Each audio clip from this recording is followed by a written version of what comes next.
Hello नमस्ते साथीहरु, सबैजना सन्चै हुनुहुन्छ होला। म त एकदम बिरामी छु। यहाँ सानो नानीले मेरो घाँटी पुत्तिन लाग्यो।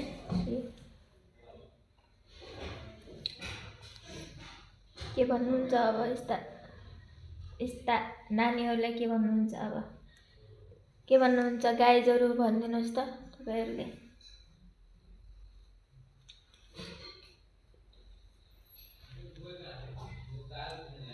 बेबी गुस्सा हो बेबी गुस्सा हो। बेबी गुस्सा हो क्या? तो क्यों नहीं बोल रहा है?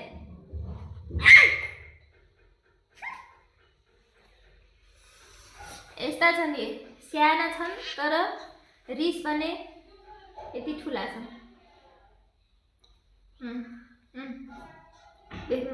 हेर्नु के भन्न चाहनुहुन्छ अब तपाईहरुले यस्तालाई? आपन के आपन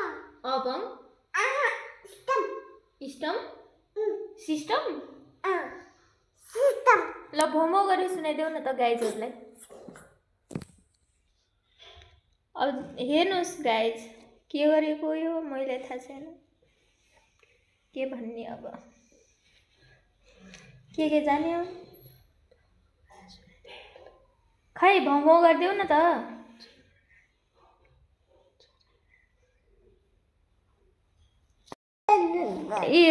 डोजो चाहियो अरे, बाटो खन्न जाने अरे नानी। तपाईहरुको घरमा बाटो खन्नी छ, बाटो बिग्रेको छ भने हाम्रो नानीलाई सम्पर्क गर्नु होला। सम्पर्क नम्बर 98 41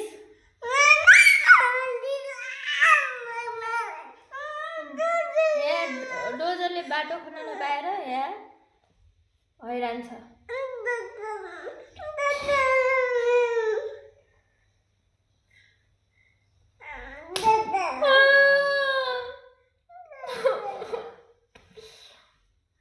भन्छु म त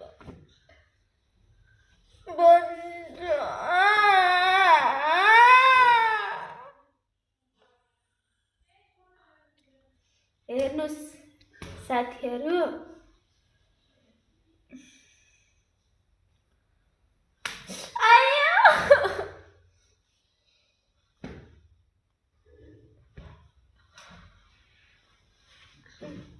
हेर्नुस् रिस मान्छे छन् यत्रेका तिमुरको गेडा जत्रा। छि के भन्नु त गाइजहरुले के भन्नुला? छि कस्तो ब्याड बोल रहेछ भन्नुहुन्छ गाइजहरुले।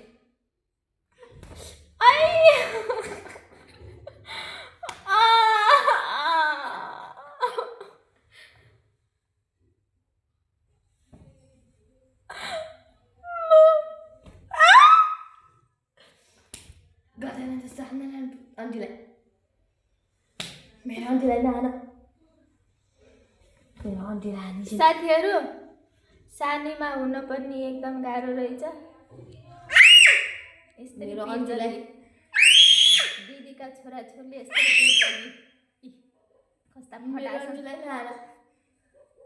यिनी त अहिले त थोरै देख्यान्, कोही उता गएर सुत्यान्, अरू झन् फटाफटा खान्। दिदी हुन पनि गाह्रो रहेछ। त्यस्तरी हान्छन् बहिनीहरूले। फेरि म भन्नु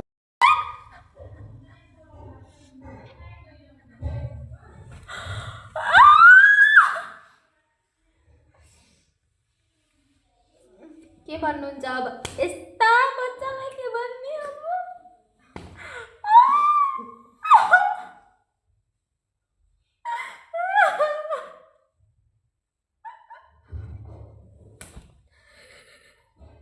मेरो अन्जुलाई किन हाने? मेरो अन्जुलाई हालिसिन्।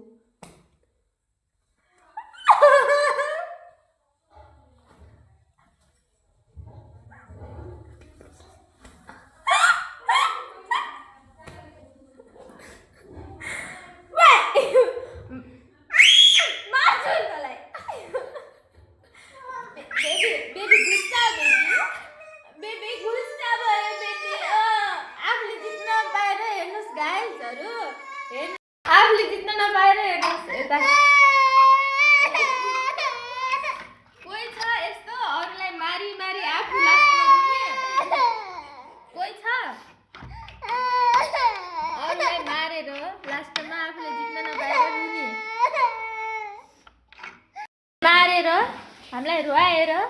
लास्टमा आफै रुएर यो अहिले मम्मी खोज्दै खोज्दै आउने वा मम्मी हो नि अहिले साक्कै हुन जानुभएको छ लास्टमा गाली गर्छु भनेर भन्छ नानीले तिमीहरू डट्टी हो भने म गुडु हुँ भने यो अति डट्टी आइदिनु